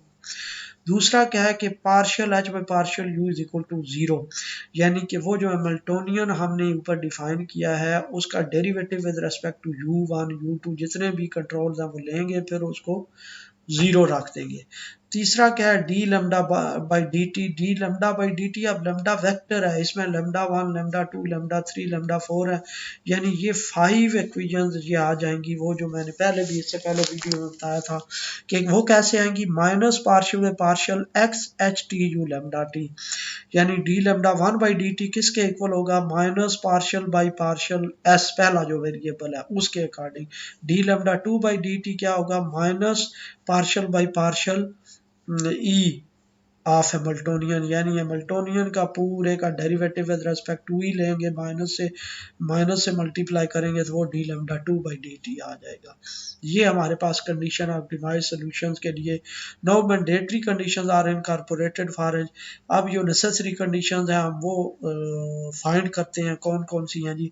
For u1 u2 and solution of the system occurs having, ये थ्योरम है जी कि ऑप्टिमाइज सॉल्यूशन के लिए और इन वेरिएबल्स के लिए क्या होगा कि ये हमारे पास ये इक्वेशंस एग्जिस्ट करेंगी विद ट्रांसवर्सैलिटी कंडीशन। ट्रांसवर्सैलिटी कंडीशन मैंने पहले भी बताया कौन सी है, फाइनल कंडीशन, यानी कैपिटल टी क्या फाइनल टाइम जो हम कंसिडर कर रहे होते हैं, 10 दिन है, 20 दिन है, 50 दिन है या 100 दिन है। Additionally u1 u2 are expressed as, तो और u1 u2 इस तरह, यानी कि u1 u2 की ये वैल्यूज होंगी। ये मैंने पहले भी आपको बताया कि हम क्या करते हैं कि पहले ये वैल्यू और उसका ज़ीरो का यहाँ पे ये 1 बाहर आना चाहिए कि ये मिनिमम इसका और इसका ले लेते हैं जो मिनिमम वैल्यू होती है, फिर उसके बाद मैक्सिमम ऑफ 1 और उसका ले लेते हैं।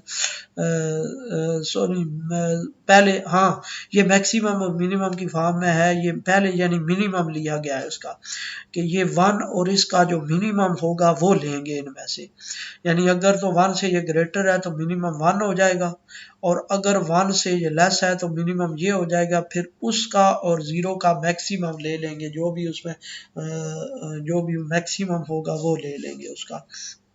अब ये प्रूफ कैसे करते हैं जी ये थ्योरम, यानी हमने क्या करना है ऑप्टिमैलिटी कंडीशंस के लिए। ऑप्टिमैलिटी कंडीशन कौन सी हैं, एक ये वाली और एक ये वाली। अब ये प्रूव करनी है, ये यानी ड्राइव करनी है, ये कैसे आती है। By making use of H we can get that joint equation and transversality condition set S equal to S static, यानी ये सारे जो वेरिएबल्स हैं उनके सॉल्यूशंस इस फॉर्म में दिए हुए हैं स्टैटिक की फॉर्म में।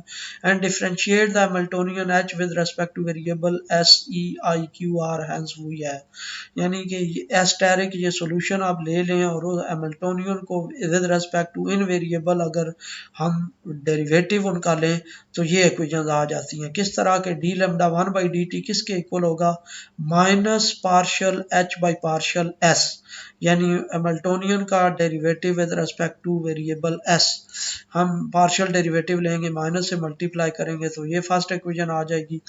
डी लैम्डा 2/dt किस तरह आएगी कि minus partial H by partial second variable जो है ई, इसके मुताबिक लेंगे तो ये सेकंड वेरिएबल सेकंड इक्वेशन आ जाएगी। इसी तरह डी लैम्डा 3/dt किस तरह लेंगे, वो आ जाएगी जी minus partial H by partial I लेंगे तो वो ये आ जाएगी, ये सारी ये वैल्यू इधर लिखी हुई है राइट साइड पे।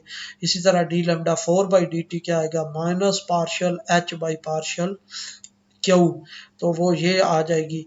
और डी लैम्डा 5/dt क्या आ जाएगा, minus partial H by partial R. अब ये आसान भी आप देखें, माइनस जब partial H by partial R करते हैं तो ये देखें किसी में आर इन्वॉल्व नहीं है स्वाई इसके, तो ये partial H by partial R क्या आएगा, माइनस लैम्डा 5 म्यू। लेकिन जब माइनस से मल्टीप्लाई करेंगे, क्योंकि हमारे पास जो कंडीशन है एग्जिस्टेंस की वो माइनस में है, ये माइनस से मल्टीप्लाई करेंगे तो ये सिंपल ये आ जाएगा। तो इस तरह ये सारी इक्वेशन आ जाएंगी with transversality condition, optimality conditions and property set U of the control give the result. तो जो ऑप्टिमैलिटी कंडीशंस हैं और प्रॉपर्टी कंट्रोल सेट की वो हमारे पास रिजल्ट देगी। अब ये रिजल्ट कैसे आएगा, इसके लिए ये यूज करेंगे, क्या यूज करेंगे, अब ये जो बाकी 1 तो 0 तो वो तो इसी तरह आता है हर किसी में ऑप्टिमल वैल्यूज में, क्योंकि हमने मैक्सिमम 1 लेना होता है, मिनिमम 0 लेना होता है। ये जो दरमियान वाली वैल्यू है beta S I lambda 2 minus lambda 1 और d1, ये कैसे आ रही होती है, हम क्या करते हैं कि एच हैमिल्टोनियन जो है इसका डेरिवेटिव लेते हैं with respect to u1, partial H by partial u1 हम कैलकुलेट करते हैं, फिर वो जो भी आता है उसको 0 के इक्वल रख देते हैं। ये जो कंडीशन है इसमें partial H by partial u1 उसको 0 के इक्वल रख देते हैं, फिर उधर से u1 की वैल्यू कैलकुलेट करते हैं तो वो u1 की वैल्यू यही आती है जो इधर लिखी हुई है। इसी तरह फिर partial H by partial u2 U2 calculate करते हैं, इसका derivative with respect to U2, फिर उसको जीरो के इक्वल रख देते हैं, जीरो के इक्वल रख देते हैं और उधर से ये U2 की ये वैल्यू आ जाती है। और ये जो ऑप्टिमल कंट्रोल की वो वीडियो है उसमें ये डिटेल से ये कैलकुलेशन हुई हुई हैं, ये डी लेमडास के लिए भी और U1 के लिए भी उधर से देखी जा सकती हैं। Outcome of the optimal controls on the transmission of COVID-19 can also be observed numerically।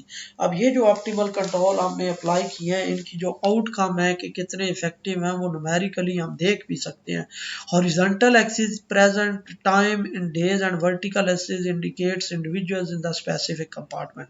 जो horizontal axis हैं ग्राफ्स के वो टाइम को रिप्रेजेंट कर रहे हैं दिनों में, और जो वर्टिकल है वो इन्फेक्शियस इंडिविजुअल को या किसी भी कंपार्टमेंट में जो आप ले रहे हैं उसके वो इंडिविजुअल को रिप्रेजेंट कर रहे हैं। We start the control from December 16, यानी हमने जो कंट्रोल मैथमेटिकली अप्लाई किया हमने दिसंबर 16 से अप्लाई किया और उसके बाद आगे हम देखेंगे कि क्या सिनारियो बनता है।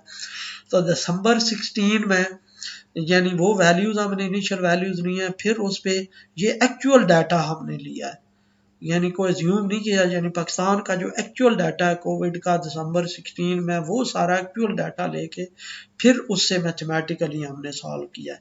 इसका मतलब ये है कि वो जो आगे रिजल्ट बता रहा होगा तकरीबन फ्यूचर, अब फ्यूचर में तो एपिडेमिक है, एपिडेमिक में तो कुछ नहीं कहा जा सकता, हफ्ते बाद कोई सिनारियो चेंज हो जाता है, 2 हफ्ते बाद सिनारियो चेंज हो जाता है, लेकिन करंट सिचुएशन को देखते हुए तो फिर हम ग्राफ्स में असल में करंट सिचुएशन को देखते हुए अंदाज़ा लगा रहे हैं कि अगर यही कंडीशन रही, यही ट्रांसमिशन रहा, यही रिकवरी रेट रहा, यही डिजीज़ रिलेटेड डेथ रेट रहा, तो फिर आज से महीने बाद अंदाज़न कितना कहाँ तक ये काम पहुँच जाएगा वो हम मैथमेटिकली असल में अंदाज़ा लगा रहे होते हैं।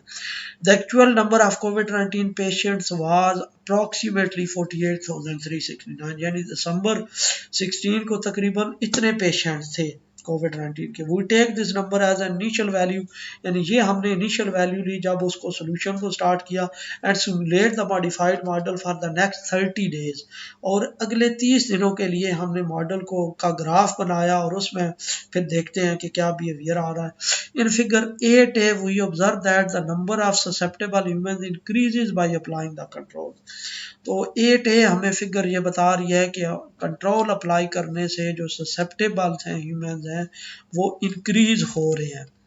अब देखें जी 8A हम देखते हैं जी, अब ये देखें जी, अब U1 U2 is equal to 0 है रेड लाइन में, यानी जब कंट्रोल ना अप्लाई करें तो ये ससेप्टेबल क्योंकि डिक्रीज हो रहे थे। क्यों डिक्रीज हो रहे थे? जाहिर बात है ससेप्टेबल को बीमारियां लग रही थी, वो एक्सपोज्ड और इन्फेक्शियस और आगे मूव करते जा रहे थे, तो वो फिर डिक्रीज होंगे। लेकिन कंट्रोल अप्लाई करने से ये देखें इनमें कुछ कमी आ जाती है और वो कुछ इंक्रीज हो जाते हैं ससेप्टेबल, तो इंक्रीज भी लॉजिकली होने चाहिए क्योंकि जब जाहिर बात है इन्फेक्शियस और दूसरे कम होंगे तो फिर ये ससेप्टेबल तो इंक्रीज होंगे, यानी जो सेहतमंद बंदे हैं। अब आगे देखें जी,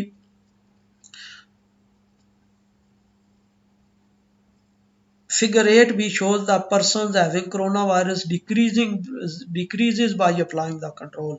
जो फिगर 8b है वो शो कर रही है कि जो जिनमें कोरोना वायरस यानी एंटर हो जाता है बंदों में, वो अगर कंट्रोल उनको अप्लाई कर दिया जाए, ये जो दो हमने मेंशन किए हैं, तो वो उनकी तादाद भी फिर डिक्रीज होना शुरू हो जाती है। अब 8b में देखा जा सकता है, आप देखें विदाउट कंट्रोल वो एक्सपोज बढ़ते जा रहे हैं बढ़ते जा रहे हैं, लेकिन जब कंट्रोल अप्लाई करते हैं तो वो उनकी तादाद कम हो जाती है, कम होते होते फिर आखिर में तकरीबन स्टेबल हो जाते हैं, वो फिर वो ज़्यादा बढ़ते नहीं है उससे। ये फिगर 8 भी बता रही है हमें। उसके बाद आप देखें figure 8C also represents the significant reduction in the number of infection by adopting the control measures. तो फिगर 8C हमें ये बता रही है कि बहुत ज़्यादा रिडक्शन होती है पेशेंट में कोविड-19 के इन्फेक्शन जो पेशेंट है कंट्रोल अप्लाई करने से। तो ये देखें जी यहाँ पे यानी कि विदाउट कंट्रोल ये बढ़ते जा रहे थे इन्फेक्शंस, लेकिन विद कंट्रोल ये कम होना शुरू हो गए हैं, और करते करते आप देखें ये अब ये बहुत थोड़े रह गए हैं, ये ज़ीरो एग्जैक्ट नहीं होंगे, उम्मीद हो सकता है कि कुछ ना कुछ वैल्यू हो क्योंकि वाई एक्सिस पे ये 10 रेज पावर 4 है, तो अगर यहाँ पे वैल्यू को 1 भी आ जाती है या 0.1 भी आ जाती है, इसका मतलब है कुछ ना कुछ बंदे रह जाएंगे, लेकिन यह है कि फिर भी बहुत हद तक ये कम हो जाएंगे बंदे जब हम ये कंट्रोल अप्लाई करते हैं। तो विदाउट कंट्रोल ये बढ़ते जा रहे हैं। अच्छा, उसके बाद आगे है जी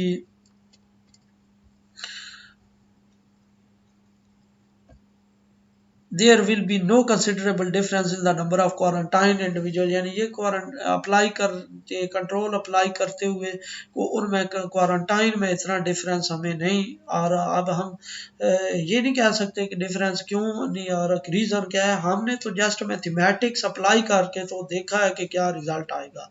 अगर नहीं आ रहा या और कुछ, ये हमारा कंसर्न नहीं है, हमने तो मैथमेटिकली उसको बता देना है कि ये इस तरह हो रहा है। और figure 8 shows that they decrease after 27 days, लेकिन ये फिगर 8 हमें बता रही है कि तकरीबन 27 दिनों के बाद क्वारंटाइन जो है वो फिर डिक्रीज होना शुरू हो जाएंगे कंट्रोल अप्लाई करके। आप देखें कि विदाउट कंट्रोल इनमें कोई इतना डिफरेंस नहीं आ रहा, लेकिन यहाँ पे 27 डेज के बाद जो क्वारंटाइन है वो ब्लू लाइन विद कंट्रोल है, तो ये हमें ये देखें कि ये फिर डिक्रीज होना शुरू हो जाएंगे क्वारंटाइन जो है। अब उसके बाद आगे देखें जी, फिगर 8 ही show the recovered people will decrease by applying the control.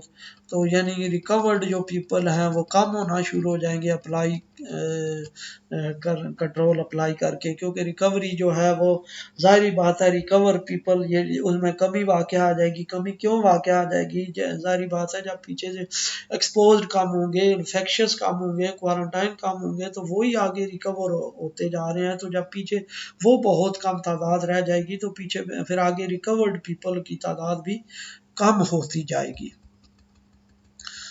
तो अब उसके बाद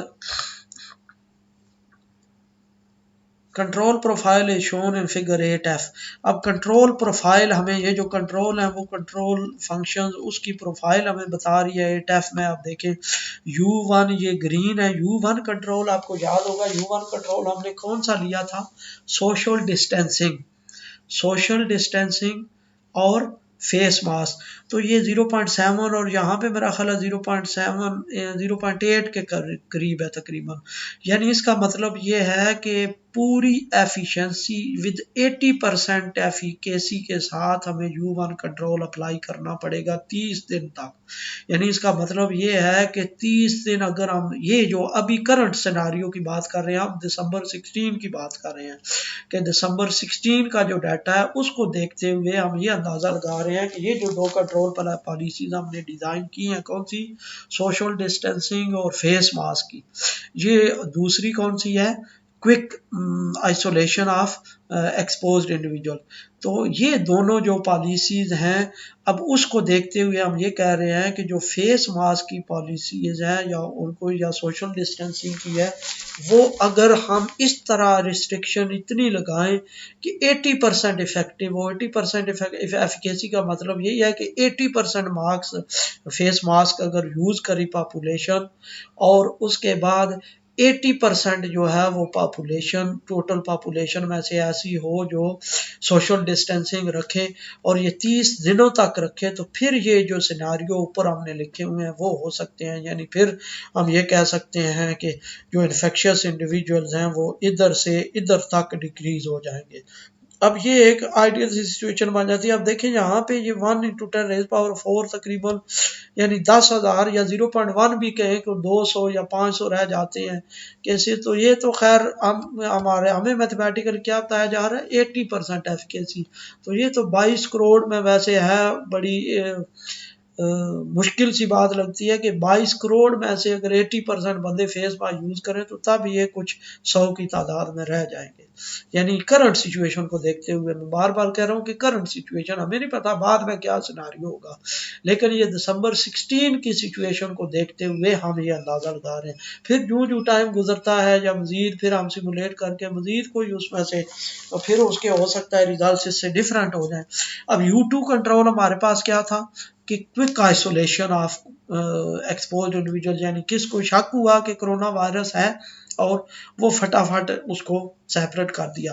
अब ये भी 80% एफिकेसी और कितने दिनों तक, तकरीबन 24 दिनों तक। ये कंट्रोल प्रोफाइल यहाँ पे ये देखें फिर डिक्रीज हो रही है, यानी यहाँ तक तो ये फुल है, यानी इसका मतलब ये है कि 24 दिनों तक, नीचे से देखें ना तो ये 24 दिनों है, यानी 24 दिनों तक अगर हम इतना क्विक एक्शन ले कि तकरीबन जितने भी, यानी जिनको शक होता है कोरोना वायरस का, उनमें से 80% बंदे जो है ना फटाफट उनको सेपरेट करना शुरू कर दें, तो तब ये बीमारी कंट्रोल होके, तो ये जो सिनारियो दे रहा है ये हमारे पास आ जाएगा सिनारियो उसका।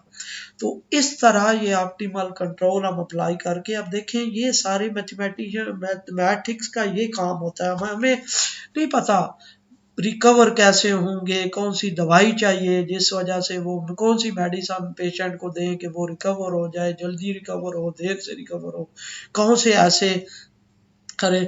मैथमेटिक्स में सिर्फ ये काम होता है कि हमें डाटा दे दिया जाए कि ये डाटा है जी, इतने बीमार बंदे हैं, इतने हेल्दी बंदे हैं, इतने रिकवर बंदे हैं, ये उनका डाटा है जी, कि ये महीने की को प्रोफाइल दे दें, को 2 महीने की प्रोफाइल देते, उसको हम मैथमेटिकली ऑब्जर्व करें। किस तरह ऑब्जर्व करें कि उसके अकॉर्डिंग एक मैथमेटिकल मॉडल बनाएं, वो मैथमेटिकल मॉडल उस डाटा पे फिट करें, और उस डाटा पे वो मैथमेटिकल मॉडल फिट करके तो उससे वो पैरामीटर्स हम डिड्यूस करें, वो एस्टिमेट करें कि वो पैरामीटर कौन कौन से आ रहे हैं मैथमेटिकल मॉडल में जो इन्वॉल्व हैं, जो इस मॉडल के डाटा को मैच कर रहे हैं, यानी कि जो रियल डाटा के साथ ये मॉडल के सॉल्यूशंस को मैच कर रहे हैं।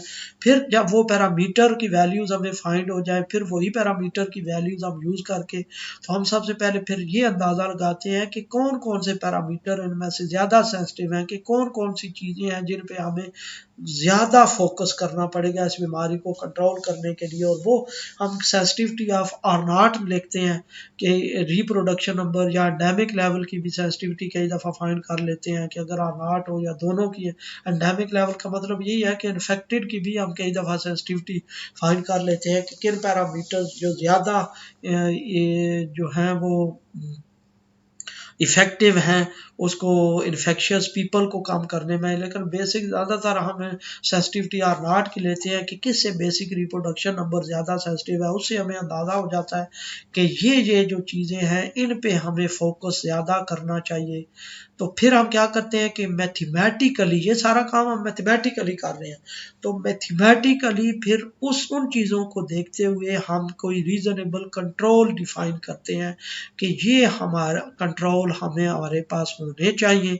ये कंट्रोल फंक्शंस हम डिफाइन करें ताकि हम इस बीमारी को कंट्रोल करें। फिर वो हम कंट्रोल फंक्शन इंसर्ट करके, तो वो हम मैथमेटिकल मॉडल जो है वो वो जो मैथमेटिकल मॉडल है वो उसको हम रीडिज़ाइन करते हैं, उन कंट्रोल फंक्शन को इंसर्ट करके, फिर कंट्रोल पॉलिसी वो मैथमेटिकली सारा सॉल्व करते हैं। जिस तरह अभी एग्जिस्टेंस निकाली है उसकी, फिर ऑप्टिमैलिटी कंडीशन निकाली है, सारा ये हम मैथमेटिकली सॉल्व करके फिर हम क्या करते हैं कि इसी को वही जो डाटा लेके न्यूमेरिकल वो वैल्यूज पैरामीटर की लेके हम फिर इनको ग्राफिकल रिजल्ट्स इनके निकालते हैं।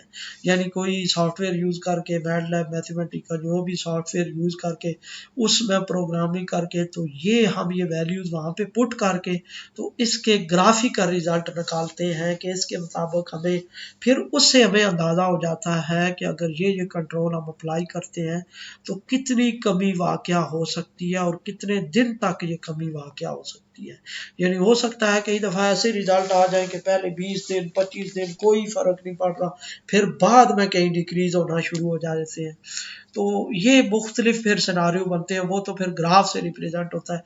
तो फिर ये सारी चीज़ें मैथमेटिकली होती हैं। फिर ये हेल्थ केयर एजेंसीज़ को इस तरह फ़ायदा दे सकती हैं कि करंट सिनारियो को देखते हुए, ये सारी चीज़ें डिस्कस करते हुए, तो फिर वो अंदाज़ा लगा सकते हैं कि हाँ जी ये कंट्रोल अप्लाई किए थे और इस कंट्रोल से इतनी अगर एफिकेसी हो तो अच्छा ठीक है जी, फिर इतनी पॉपुलेशन जो इन्फेक्शियस पीपल हैं वो इतने कम हो सकते हैं। फिर वो करके तो फिर वो पॉलिसीज़ को ये अडॉप्ट करेंगे कि ऐसी पॉलिसी बनाई जाए, जिस तरह मैंने आपको बताया कि ऐसी पॉलिसीज़ फिर वो ऐसे रूल्स बनाए जाए ताकि फेस मास्क जो है वो 80% बंदे यूज़ करें, फ़ाइन करें, जो भी करें, या फ्री फेस मास्क यूज़ करें, जैसा भी करें। फिर उसके बाद या दूसरी पॉलिसी ऐसी बनाई जाए यानी क्विक एक्सेस हो, जिनको वायरस का शक हो गया या और कुछ, तो फिर खुद यानी कि अवेयरनेस एक कैंपेन चला दें कि वो फटाफट वो इन्फॉर्म भी करें कि शायद मुझे शक हो गया है जी कि मेरे अंदर कोविड-19 का वायरस चला गया। दूसरा फिर गवर्नमेंटल एक्शन ऐसे हों कि क्विक एक्शन हो कि फटाफट उसको किसी करंतना सेंटर में भेज दिया जाए। तो ये सारी चीज़ें करके तो फिर मैथमेटिकल रिजल्ट्स, ये मैथमेटिकल रिजल्ट्स हम कैलकुलेट कर रहे हैं। तो एक्चुअल तो वैसे अल्लाह बेहतर जानता है जी एक्चुअल क्या होगा, क्योंकि एपिडेमिक का कोई पता नहीं चलता। एपिडेमिक कब सिचुएशन कैसे चेंज हो जाती है, लेकिन ये सारा काम यानी मैथमेटिकली करके आप देखें ये फ्यूचर के लिए काम है। यानी इससे फ़ायदा ये होता है मैथमेटिकल बायोलॉजी में या बायोलॉजी में, ये फ़ायदा ये होता है कि हेल्थ केयर एजेंसीज़ को फोरकास्ट दे दी जाती है कि हाँ, अगर यही सिनारियो रहा तो आज से 15 दिन बाद क्या होगा या 20 दिन बाद क्या होगा, या ये अगर कंट्रोल अप्लाई करते हैं तो आप कितनी बीमारी को कंट्रोल कर सकते हैं। तो आगे हम देखते हैं जी कंक्लूजन इसका देखते हैं क्या। In this study we have interpreted the deterministic COVID model carefully to determine the feasibility of emergence of COVID-19 patients throughout Pakistan। इसमें हमने यानी कि पूरे पाकिस्तान में जो फिजिबिलिटी है कि चांसेस है कितनी बीमारी बढ़ सकती है, वो मैथमेटिकल मॉडल डेवलप करके हमने ये डिस्कस किया। We compare the result of our model with the actual confirmed cases. हमने यानी मॉडल के जो रिजल्ट है वो एक्चुअल केसेस के साथ पहले कंपेयर किए। It has been noted that there is appropriate correspondence between estimated values and actual confirmed number. और ये नोट किया गया कि हमारे जो रिजल्ट्स हैं वो तकरीबन कंपैटिबल हैं वो एक्चुअल नंबर के साथ। If the current scenario is continue, जिस तरह मैंने बात की है कि अभी करंट सिनारियो की बात कर रहे हैं, बात की नहीं कि अगर यही सिनारियो जारी रहता है then according to our estimation the active number of COVID cases will decrease gradually. अगर यही यानी पैटर्न रहता है, इसी तरह का ये ट्रांसमिशन रेट रहता है और कुछ, तो हमारे एस्टिमेट के मुताबिक यानी फिर कोविड-19 के केसेस आस्ता आस्ता डिक्रीज होते रहेंगे। However the scenario will change by changing of parameter.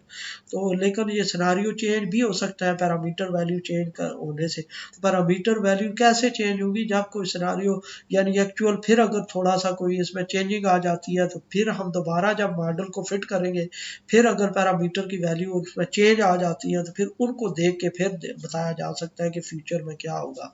ये यानी कि टाइम टू टाइम ये चेकिंग है उसकी, वीकली बेसिस पे कह लें, मंथली बेसिस पे कह लें, तो फिर हम आगे फोरकास्ट कर सकते हैं। The model has been analysed qualitatively. तो हमने ये क्वालिटेटिवली एनालाइज किया कि पहले उसके बेसिक रिप्रोडक्शन नंबर निकाला, फिर डिजीज़ फ्री एक्विलिब्रियम निकाला, फिर एंडेमिक एक्विलिब्रियम निकाला। इस तरह explicit formula for the basic reproduction number has been calculated. तो बेसिक रिप्रोडक्शन नंबर का फार्मूला जो है वो कैलकुलेट किया गया। Two types of equilibria, disease free and endemic has been calculated. दो एक्विलिब्रिया हमने कैलकुलेट किए, डिजीज फ्री और endemic. The model has been applied on the second wave of कोविड-19 इन पाकिस्तान। फिर इस मॉडल को सेकंड वेव जो पाकिस्तान में आई है उसके लिए अप्लाई किया गया। We fitted the model both for increasing and decreasing pattern of कोविड-19 डाटा। हमने मॉडल को फिट किया दोनों सिनारियों के लिए, क्योंकि एक में वो इंक्रीज हो रहे थे, दूसरे में डिक्रीज हो रहे थे, दोनों के लिए फिट किया। The parameters have been estimated through calibration of real data. तो इस तरह पैरामीटर एस्टिमेट किए गए। Active patients in Pakistan are decreasing gradually for past few days. यानी जो एक्टिव केस हैं वो पिछले चंद दिनों से आस्ता आस्ता ये डिक्रीज हो रहे हैं। So we focus our analysis on the recent trend. तो फिर हमने ये जो डिक्रीजिंग ट्रेंड है इस पे फोकस किया और उसका आगे फिर सिनेरियो देखा कि फ्यूचर में क्या हो सकता है जी। The parameters having initial vital impacts on the basic reproduction number have been identified. तो जो पैरामीटर्स हैं जो बहुत ज़्यादा बेसिक रिप्रोडक्शन नंबर पे असरअंदाज होते हैं वो हमने आइडेंटिफाई किए। This sensitivity analysis has been performed by using the numerical values of the parameters obtained through fitting of the model with actual number of active cases showing disease decreasing pattern। तो ये जो sensitivity analysis है ये हमने perform किया किस पे, वो जो न्यूमेरिकल वैल्यूज पैरामीटर के लिए कौन सी जो मैथमेटिकल मॉडल को जब हमने रियल डाटा पे फिट किया तो वो जो पैरामीटर्स की न्यूमेरिकल वैल्यूज आई वो यूज़ करके तो हमने सेंसिटिविटी एनालिसिस किया। First we calculate the sensitivity indices of the basic reproduction number with respect to all the parameters. तो सबसे पहले सेंसिटिविटी इंडिसेस हमने कैलकुलेट किए सारे पैरामीटर्स के लिए। It has been observed that the most sensitive parameter is the adequate contact rate among susceptible and infectious human. और ये ऑब्जर्व किया गया जो सबसे ज़्यादा सेंसिटिव पैरामीटर है वो एडिक्वेट कांटेक्ट रेट है। ये ट्रांसमिशन जो चांसेस हैं वो जो है वो ज़्यादा से ज़्यादा जो ट्रांसमिशन प्रोबेबिलिटी है उसको कम देना है। Secondly we observe the combined effect of every two parameter on the basic reproduction number. तो फिर हमने क्या किया कि हर दो पैरामीटर्स का, जिस तरह ये कंटूर प्लाट ऊपर दिए हुए हैं कि हर दो पैरामीटर को लेके तो उसके अकॉर्डिंग हमने बेसिक रिप्रोडक्शन नंबर पे उसका इफेक्ट देखा कि इन दो पैरामीटर्स का क्या इफेक्ट आ रहा है बेसिक रिप्रोडक्शन नंबर पे, कोई दो चेंज करके। On the basis of measuring sensitivity, we modified the formulated mathematical model by introducing the control function। फिर sensitivity analysis को measure करते हुए हमने मॉडल को modify किया और उसमें control functions define किए। First is the attempt to maintain the social distancing or keeping the practice of wearing face mask। First हमने क्या किया कि social distancing और या प्रैक्टिस ऑफ फेस मास्क उसका एक कंट्रोल अप्लाई किया। और second is the quick action of making the quarantine of infected people. और सेकंड जो है वो जो भी यानी कि जिस तरह मैंने आपको बताया कि शक हो जाता है कि ये कोविड-19 इसमें शायद वायरस चला गया तो क्विकली एक्शन करके तो उसको सेपरेट कर दिया जाए, क्वारंटाइन कर दिया जाए। सेकंड हमने ये कंट्रोल अप्लाई किया है, वो numerically solve the optimal control problem. हमने इसको ऑप्टिमल कंट्रोल को न्यूमेरिकली सॉल्व किया। It has been calculated that by the application of control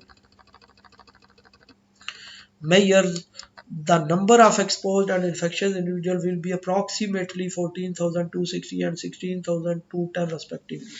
यानी ये ऑब्जर्व किया गया है कि तकरीबन यानी एक महीने के बाद, अगर यही मैं फिर बता रहा हूँ कि हमने ये क्या किस तरीके से किया है करंट सिनारियो को देखते हुए कि अगर यही पैटर्न चलता रहा तो तकरीबन एक महीने के बाद हमारे पास जो एक्सपोज्ड है वो 14,260 रह जाएंगे।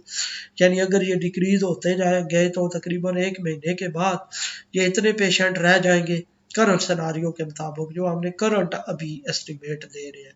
बाद का कोई पता नहीं, हो सकता है कि हफ्ते बाद ये सिनारियो चेंज हो जाए फिर वो नया कोई एस्टिमेट करना पड़ेगा। और यानी 16,210 जो है वो इतने पेशेंट रह जाएंगे एक महीने के बाद। However, these numbers may increase up to 83,000 and 61,000 respectively till the end of January if proper interventions have not been applied। और लेकिन ये नंबर इंक्रीज भी हो सकता है, तकरीबन ये यानी 83,000 तक भी एक्सपोज जा सकते हैं और 61,000 तक भी जा सकते हैं जनवरी के एंड में, 2021 के जनवरी के एंड में, अगर हम प्रॉपरली ना फेस मास्क यूज़ करते हैं, ना सोशल डिस्टेंसिंग रखते हैं, यानी बिल्कुल भी केयर नहीं करते और ना जो है ना ये टाइमली इनको क्वारंटाइन करते हैं तो फिर ये इतने केसेस बढ़ भी सकते हैं। In future we shall try to prove the global stability of disease free equilibrium as well as endemic equilibrium through the parameter calibration we shall estimate the constant maximum number of COVID-19 patients for both cases, that is the disease persistent and disease extension।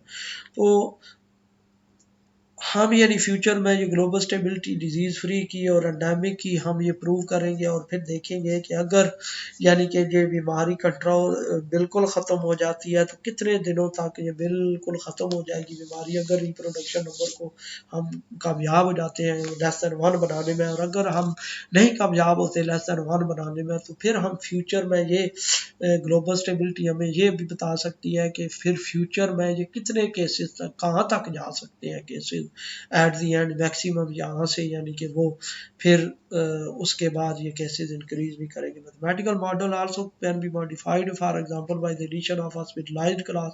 तो ये जो mathematical model है इसमें हमने hospitalised class नहीं add की, वो भी एक क्लास ऐड करके इसको मजीद मॉडिफाई किया जा सकता है मैथमेटिकल मॉडल को।